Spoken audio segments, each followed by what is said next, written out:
nucléaire des mollahs est aujourd'hui le plus grand défi posé à la communauté internationale.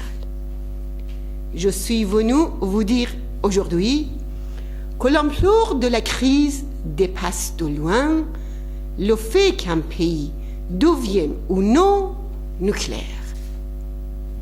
Ce que le monde doit décider, c'est si une dictature religieuse intégriste peut s'armer de la bombe atomique ou non.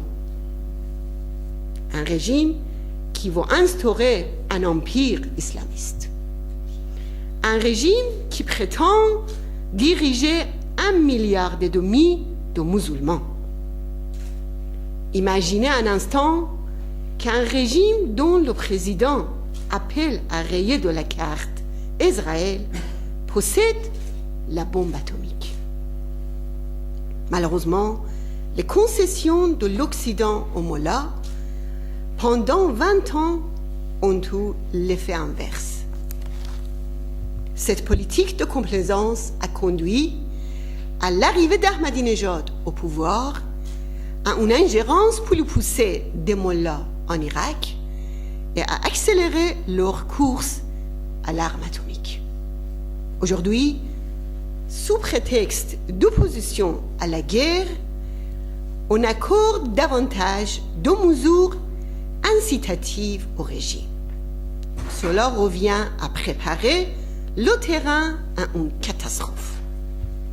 L'Europe doit tirer une leçon de son histoire. Céder une partie de la Tchécoslovaquie n'a pas satisfait l'appétit d'Hitler et l'a encouragé dans son expansionnisme.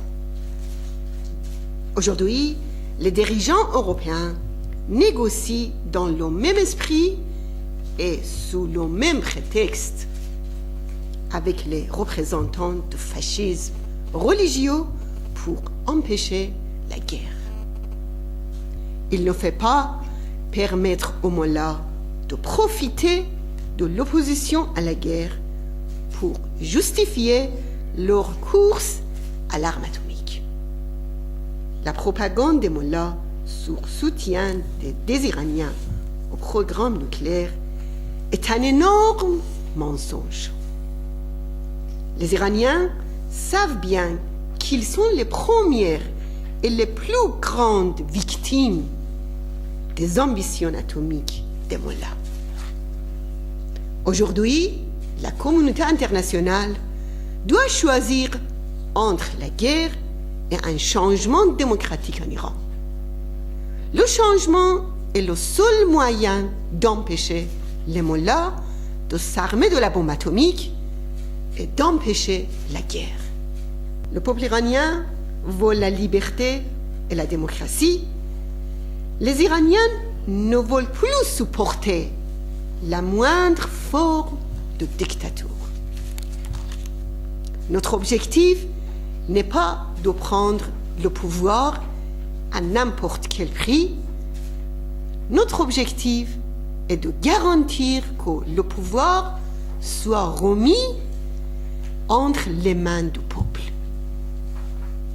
Le vote populaire est le seul critère de légitimité. La liberté et la démocratie sont pour nous un principe, une stratégie et une nécessité absolue, politique, sociale et historique.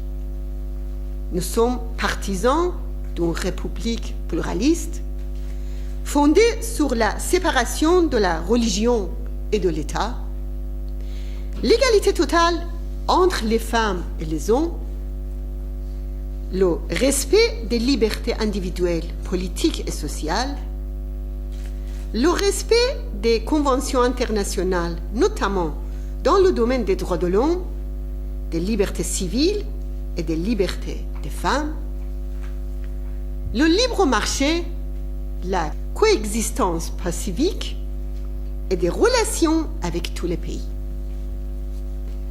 Dans l'Iran de demain, nous défendrons l'abolition de la peine de mort. Je vous remercie.